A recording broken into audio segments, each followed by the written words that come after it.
ஹாய்ங்க. Last டைமே ஒரு வீடியோவில் நான் சொல்லியிருந்தேன் கரெக்டாக மேங்கோ பிக்கிளுக்கு உங்களுக்கு மெஷர்மெண்ட் சொல்கிறேன்னு சொல்லிட்டு. ஸோ அந்த ஃபஸ்ட்டு வீடியோ சாம்பிளுக்கு நான் ட்ரை பண்ணலே அந்த ஊறுகாய் வந்து வீட்டில் காலி ஆகிடுச்சு.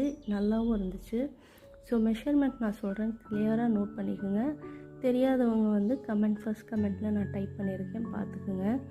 ஸோ கரெக்டாக 1 கிலோ மாங்காய்க்கு 1/4 கிலோ கல் உப்பு போட்டுக்கோங்க. இது நல்லா நைட் மிக்ஸ் பண்ணி வச்சுட்டு 2 நாள் வெயிலில் வச்சு எடுங்க.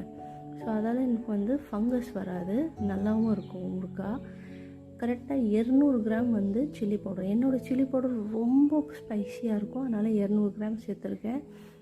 அப்புறம் கடுகு வந்து 2 ஸ்பூன், ஃபுல் ஸ்பூன் போட்டிங்கன்னா, வெந்தயம் 1/4 ஸ்பூன், பெருங்காயம் 1 ஃபுல் ஸ்பூன். இது எல்லாத்தையுமே வறுத்து பவுட்ரு பண்ணி எடுத்து வச்சுக்கோங்க.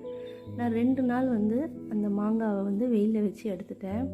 அதுக்கப்புறம் அந்த உப்பு தண்ணி தனியாக ஃபில்ட்ரு பண்ணி எடுத்து வச்சுருக்கேன். அந்த தண்ணியில் தான் வந்து இது எல்லாமே நான் மிக்ஸ் பண்ணிக்கிறேன்.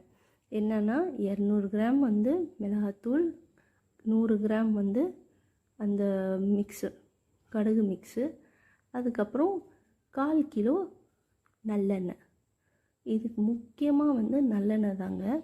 இப்படி பாதி பாதியாக நீங்கள் போட்டு எண்ணெயும் போட்டு கொஞ்சம் நல்லா மிக்ஸ் பண்ணி வைங்க.